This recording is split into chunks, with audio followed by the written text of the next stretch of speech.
الحمد للہ رب العالمین والصلاة والسلام علی اشرف الانبیاء والمرسلین نبینا محمد علیہ وعلی آلہ وصحبہ اجمعین، اما بعد۔ معزز سامعین و ناظرین کرام، السلام علیکم ورحمۃ اللہ وبرکاتہ۔ آج ہمارے درس کا موضوع ہے زکوٰۃ فطر۔ محترم روزے دار بھائیوں اور بہنوں، اللہ نے اپنے بندوں پر اپنی نعمتیں پوری کر دی ہیں۔ اس کی ایک صورت یہ بھی ہے کہ اس نے اس مہینے کے آخر میں ہم پر زکوٰۃ فطر کو مشروع کر دیا ہے، تاکہ ہمارے روزے اور اس مبارک مہینے میں جو غلطیاں اور بھول چوک ہم سے ہو گئی ہیں، اس سے ہم سب پاک و صاف ہو سکیں۔ اس کے فرض ہونے پر تمام علماء کا اجماع ہے۔ حضرت ابن عباس رضی اللہ عنہما نے کہا، فرض رسول اللہ صلی اللہ علیہ وسلم زکوٰۃ الفطر طہرۃ للصائم من اللغو والرفث وطعمۃ للمساکین، یعنی اللہ کے رسول صلی اللہ علیہ وسلم نے زکوٰۃ فطر فرض کیا تاکہ بیکار اور بری باتوں سے روزے دار پاک ہو جائے اور مسکینوں کے کھانے کا انتظام ہو جائے۔ صدقہ فطر ہر مسلمان پر واجب ہے۔ حضرت عبداللہ ابن عمر رضی اللہ عنہما سے مروی ہے، انہوں نے کہا کہ اللہ کے رسول صلی اللہ علیہ وسلم نے 1 صاع کھجور یا 1 صاع جو زکوٰۃ فطر کے طور پر ہر مسلمان، غلام، آزاد، مرد، عورت، چھوٹے اور بڑے پر فرض کیا ہے۔ انسان پر لازم ہے کہ اپنے گھر کے ان لوگوں کی طرف سے زکوٰۃ فطر نکالے جن پر وہ خرچ کرتا ہے، کیونکہ حضرت عبداللہ ابن عمر رضی اللہ عنہما سے مروی ہے، حدیث پاک کا ترجمہ عرض کرتا ہوں، وہ اپنے گھر والوں کی طرف سے جن کا وہ خود خرچ برداشت کرتے تھے صدقہ فطر نکالتے تھے، خواہ وہ چھوٹے ہوں یا بڑے، اور اسی طرح اپنے غلاموں اور اپنی بیویوں کے غلاموں کی طرف سے بھی نکالتے تھے۔ اس کی مقدار 1 صاع غلہ ہے۔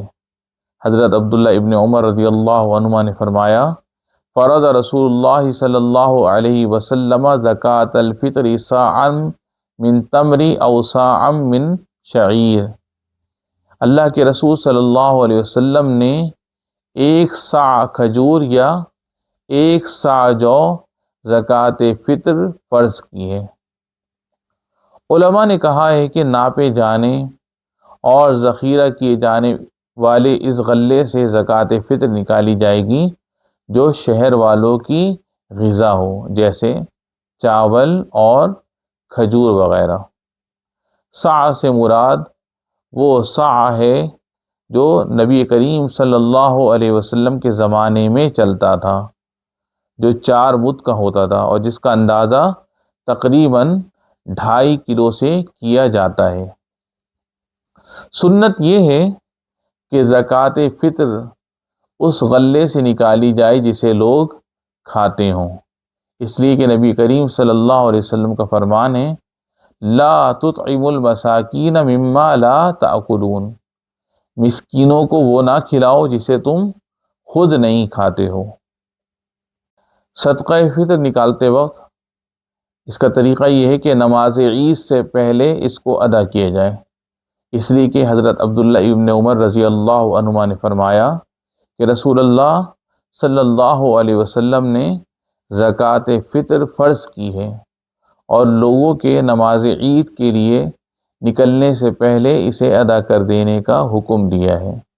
علماء کا اتفاق ہے کہ یہ وقت مستحب ہے۔ عید سے 1 یا 2 دن پہلے بھی اسے نکالا جا سکتا ہے۔ علماء کے راجح قول کی بنیاد پر اس سے پہلے نہیں نکالنا چاہیے، کیونکہ حضرت عبداللہ ابن عمر رضی اللہ عنہما نے کہا ہے، لوگ عید الفطر سے 1 یا 2 دن پہلے دیا کرتے تھے۔ صدقہ فطر کو اس کے وقت سے مؤخر کرنا جائز نہیں ہے، کیونکہ حضرت ابن عباس رضی اللہ عنہما نے کہا، جس نے نماز سے پہلے ادا کر دیا تو یہ مقبول زکوٰۃ ہوگی، اور جس نے نماز کے بعد ادا کیا تو یہ اور صدقوں کی طرح عام صدقہ ہوگا۔ جس نے زکوٰۃ فطر نہیں نکالی یہاں تک کہ اس کا وقت گزر گیا تو وہ گناہگار ہوگا۔ اللہ تعالیٰ سے توبہ کرنے کے ساتھ اس کے اوپر اسے جلد از جلد نکال دینا واجب ہے، تاکہ اپنی ذمہ داری سے چھٹکارا پا سکے۔ زکوٰۃ فطر صرف ایک ہی قسم کے لوگوں کو دی جائے گی، اور وہ مساکین ہیں، اس لیے کہ نبی کریم صلی اللہ علیہ وسلم کی سنت نے اس زکوٰۃ کو خرچ کرنے کے لیے صرف ایک ہی قسم کے لوگوں کو خاص کر دیا ہے۔ حضرت ابن عباس رضی اللہ عنہما نے فرمایا، اللہ کے رسول صلی اللہ علیہ وسلم نے زکوٰۃ فطر کو مسکینوں کا کھانا یا غذا کے طور پر فرض کیا ہے۔